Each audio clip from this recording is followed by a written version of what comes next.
On Thanksgiving, family kicked me out because I gave them only $4,000 a month, but they wanted more. Wife opened my eyes, and I went to do something that made them cry Thanksgiving at my parents' house. Always followed a predictable pattern. The smell of roasted turkey and pumpkin pie filled the air.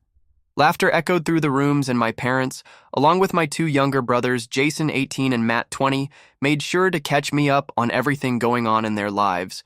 Well, mostly what they spent money. On that month, for the past 3 years, I'd given them €4 each month. It wasn't something they asked for at first. I offered to help because I was doing well financially and wanted to make their lives easier. It was a relief for them. At first, my dad was able to cut back on his work hours. My mom quit her part-time job, and my brothers didn't have to take out loans for college. It felt good to help them, but over time, something changed. Instead of gratitude, there was this expectation, as if my monthly remittances were just part of the family routine. They'd casually talk about the new gadgets they'd bought or the weekend trips they'd taken, all the while hinting that $4 didn't go as far as it used to. This Thanksgiving was no different, at least not at first. We all sat around edible Mega next to me, her baby bump just beginning to show under her sweater. She'd been quiet most of the evening, which I figured was just because she was tired. She was 6 months pregnant, and though she never said anything directly, I knew she wasn't thrilled about how much money I was sending home to my family. So we were thinking. My dad began smiling as he spooned mashed potatoes onto his plate. With inflation and everything, maybe you could help us out a little more starting next month, just $1. It was $0 or $2,000 more would make such a difference, right, guys? Jason and Matt nodded, immediately grinning, like they just gotten an early Christmas presento. Yeah, Matt said, I've been looking at this new gaming PC, top of the line specs I could really use. If for school stuff, he didn't even try to sound convincing, Jason chimed in. And I've been thinking about getting a car, something reliable.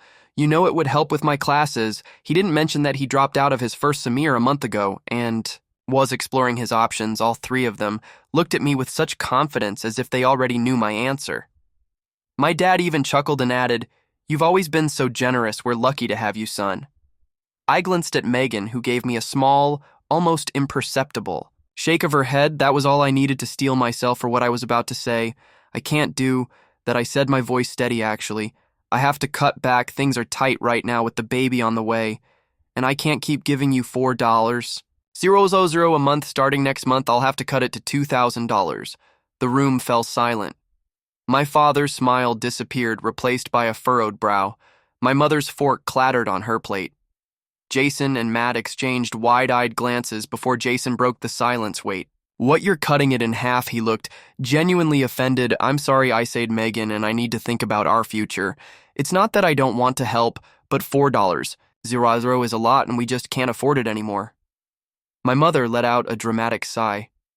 You know your father, and I work so hard to keep this house going, and your brothers, they're so young.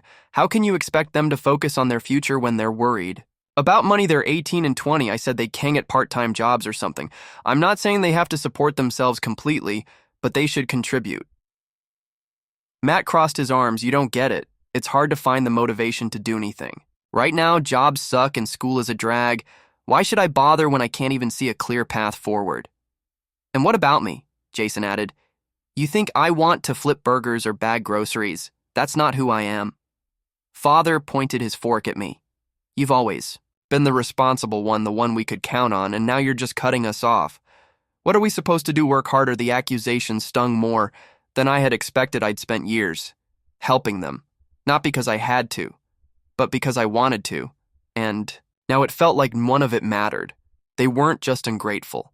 They were entitled when my dad told me to leave. I didn't argue Megan, and I packed up and left without touching dessert that night. As I sat on her couch with my head in my hands, I couldn't stop replaying their words. All I'd ever wanted was to be a good son, a good brother, but instead, I'd created a monster. The drive home was quiet. Megan didn't say much, but I could tell she was holding back. She was always the one who kept me grounded, the voice of reason, when I got caught up in the demands of my family that night, though she waited until we got home. As soon as we walked through the door, I sank into the couch, completely exhausted. Megan stood in front of me, her arms crossed over her growing belly. Are you okay? She finally asked. No, I admitted. I feel like I let them down, like I've been helping. All this time, and the one time I say I can't give anymore, they just kick me out. It's like none of it matters. She sat down beside me and put a hand on my knee. Look, I've kept quiet about this for a long time because I didn't want to make things harder for you, but tonight I can't keep quiet anymore. What they did was wrong. The way they treated you was wrong. They're my family. I thought the words felt hollow. Even as they came out, I thought helping them was the right thing to do.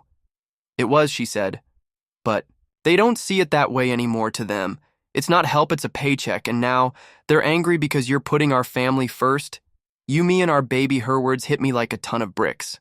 I'd always justified the money by telling myself I was keeping my family afloat, but Megan was right. They weren't just leaning on me. They were using me and Elet. It happened because I didn't want to feel like a bad son or brother. They kicked me out. Megan, I said, my voice cracking on Thanksgiving. She nodded. Here, yes. Softening, I know, and you didn't deserve it. You were more than generous, and they took advantage of you. But this is the wake-up call you needed. You have to think of us now about our baby. Do you really want to keep pouring money into a situation where you're not appreciated? The answer was obvious, but saying it out loud felt like admitting defeat. No, I finally said I don't then. It's time to stop, she said, not just cut back, stop completely, they'll figure it out. And if they don't, it's not your responsibility. Anymore, I didn't respond, but I couldn't shake the image of my parents' faces when I told them I was cutting back, how angry they were, how betrayed they acted. It was like they didn't even see me as a person anymore, just a bank account. I barely slept. That night I kept going over every conversation I'd had with them over the past few years, realizing how many red flags I'd ignored. The way my father always brought up money, like it was a casual topic. The way my brothers never thanked me, but always had something new they needed. The way my mother would guilt me for even hinting that I was stretched too thin by morning. I'd made up my mind. Megan was right. It was time to quit, not just for me, but for her and for our child. I wasn't going to let my family's demands ruin my future with them. The next step would be the hardest, telling my parents and brothers that they were on their own on Sunday afternoon. I called my parents and told them I wanted to come over and talk to them. They sounded a little surprised, but they agreed. Megan wanted to come with me, but I told her to stay home. This was something I needed to do alone. When I arrived at their house, everything looked normal.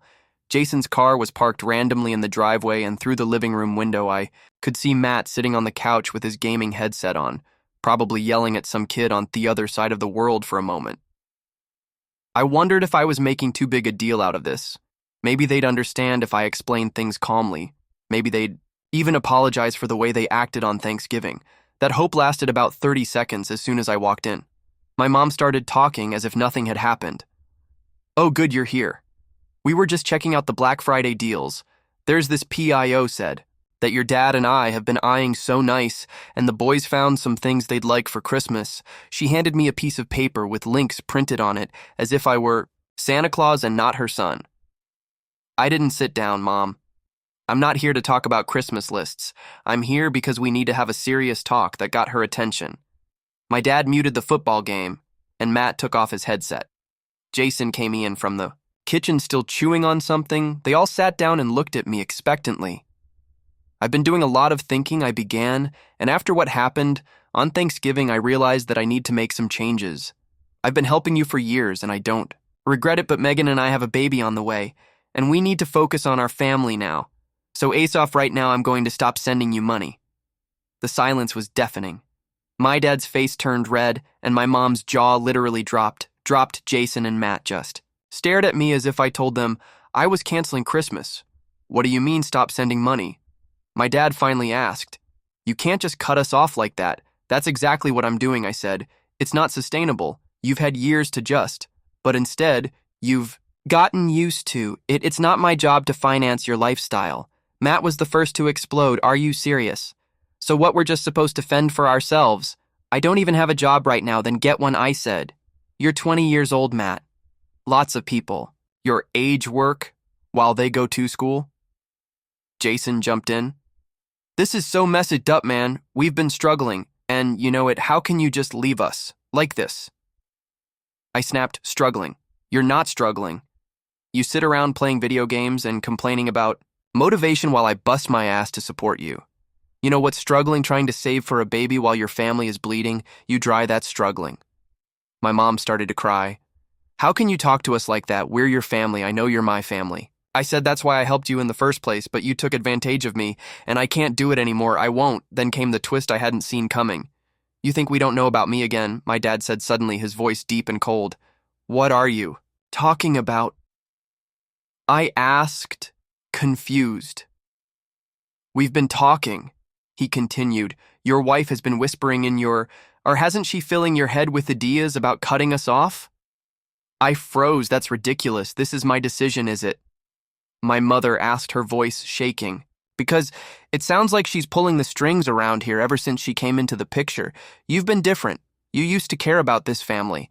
I couldn't believe what I was hearing. You're seriously blaming Megan? She's not the problem, you. Or she's the one who opened my eyes to how toxic this had become, and... You know what? She's right. Jason rolled his eyes. Wow, you really let her brainwash you, huh? Whatever happened to...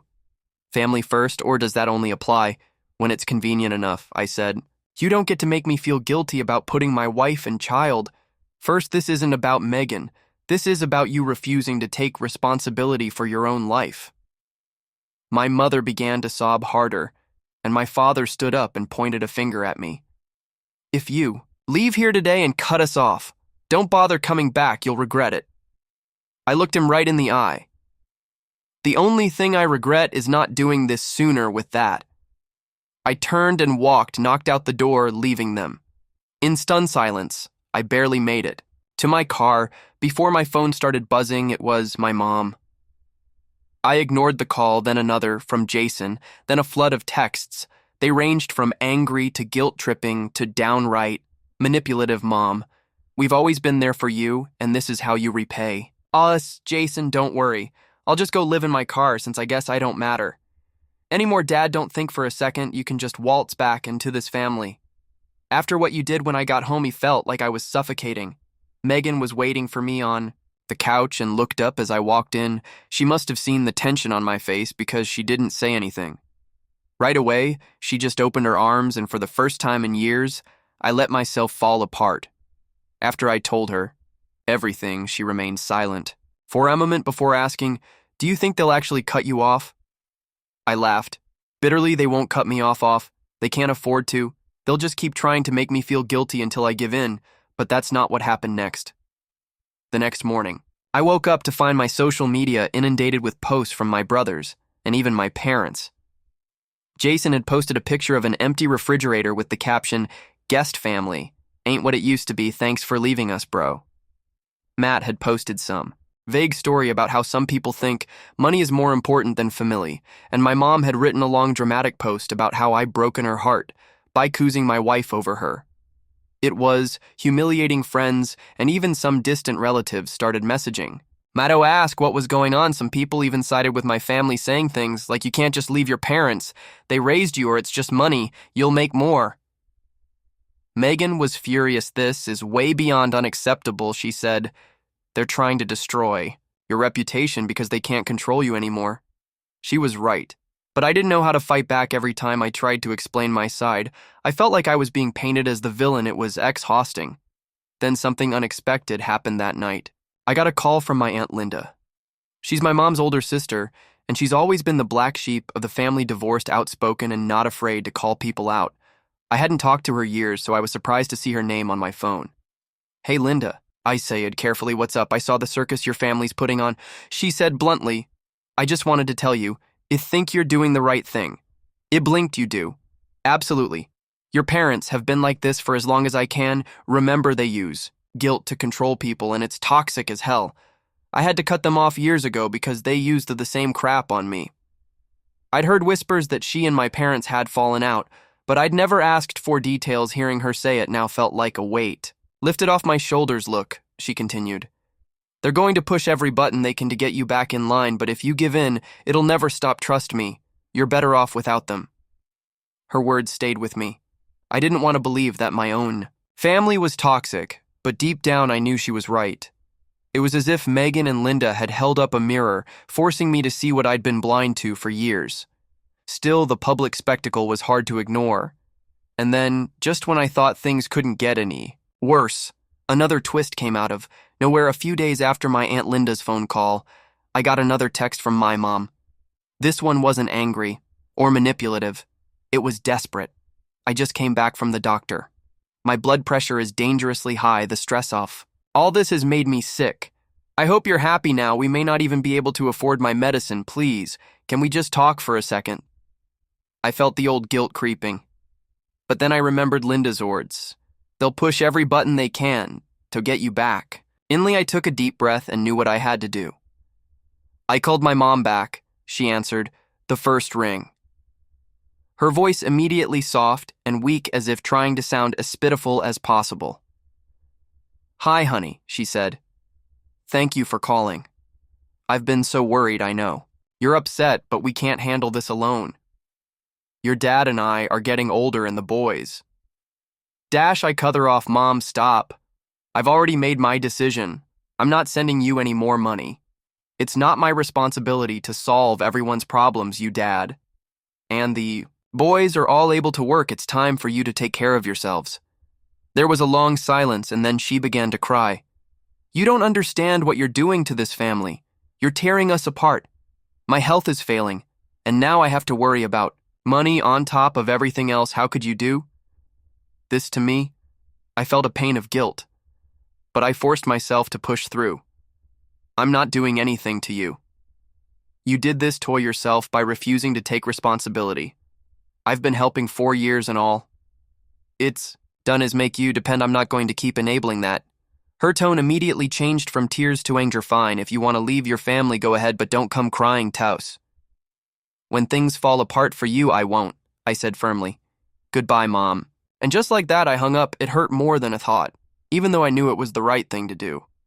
The finality of that conversation hit me like a ton of bricks. I'd spent so much of my life trying to be the perfect son, and now it was clear that I could never live up to their impossible expectations for the next few months. I stuck with my decision. Jason and Matt sent me angry texts from time to time, blaming me for everything from their car problems to their lack of motivation.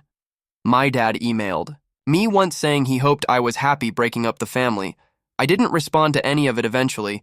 The messages stopped. I think they realized I wasn't going to back down Megan, and I focused on preparing for our daughter's arrival, and for the first time in years, I felt a sense of peace when our daughter Ella was born. Everything changed when I held her for the first time.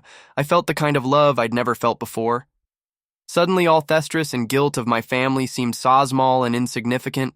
Megan and I could finally focus on building a happy, healthy life. For our little family, a few weeks after our birth, I received a phone call from my Aunt Linda. I just heard the good news. She said, "Congratulations, how does it feel to be a dad? It's incredible." I said, "I can't even put it into words." Well, she said, her voice warm, "Just remember, you've got your own family now. You're doing the right thing, even if it's hard." She was right. Cutting my parents and brothers out of my life was one of the hardest things I'd ever done, but it was also one of the best. They were forced to figure things out for themselves, and I was finally free from the weight of their expectations. Now every time I look at Ella, I know I made the right choice. She deserves a dad who will put her first, a dad who won't let anyone or anything get in the way of her happiness, and that's who I'm going to be.